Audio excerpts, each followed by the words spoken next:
On peut passer à la suite et on va parler de la manipulation du style en JavaScript. Donc on peut s'ouvrir cette leçon, juste ici. Donc on a juste une box et un H1.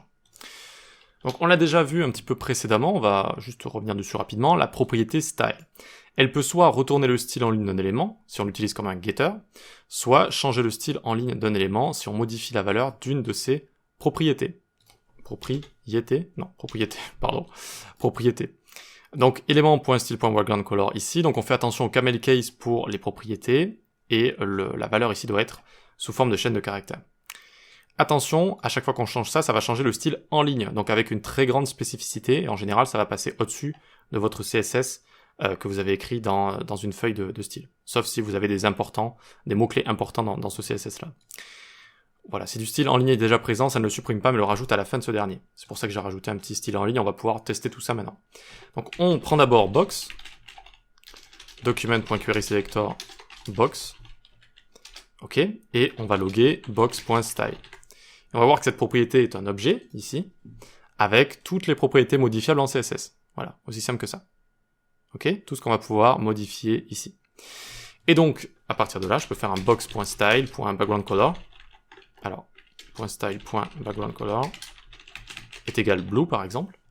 On voit que ça a bien changé ceci. Et si on va dans la partie Elements qui me montre les différents éléments de mon site, je vois bien que j'ai background color blue qui a été rajouté ici à mon style en ligne. Voilà, donc c'est bien du style en ligne. C'est ça que j'avais envie de vous montrer juste ici. Ok, puis si jamais vous avez besoin d'avoir accès à une valeur de style en ligne, vous pouvez faire box.style.backgroundColor par exemple. Et vous allez y avoir accès comme ceci. D'accord, c'est ce que vous avez changé juste là. Il existe une autre manière de changer le style, mais elle est un peu plus destructive, c'est de faire box.setAttribute style. Et ici, on va faire un background color, ici, gold par exemple. Donc vous voyez que c'est devenu gold la couleur, mais par contre ça a enlevé tous les autres styles qui étaient déjà présents en ligne comme ça. Ça les a tous enlevés. Donc ça peut être un problème. En général, on n'utilise pas celle-ci. En général, on l'utilise pas. Dernière chose qu'on peut faire, donc là à chaque fois on peut lire le style, mais seulement le style en ligne.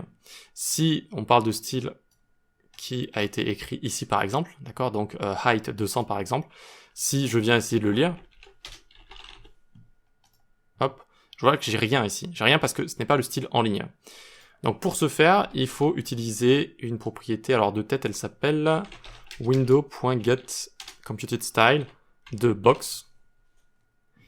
Et à ce moment-là, vous pouvez faire .height par exemple. Hop, et là on a bien la valeur qui vient des feuilles de style. Ok, donc ça aussi ça peut être intéressant si vous voulez retrouver ce genre de valeur. Voilà pour ça, ce n'est pas très très compliqué, on peut changer le style. Attention, c'est du style en ligne, donc très grande spécificité. Et puis voilà, on peut aussi retrouver ce genre de valeur avec cette méthode pratique. On peut passer à la suite.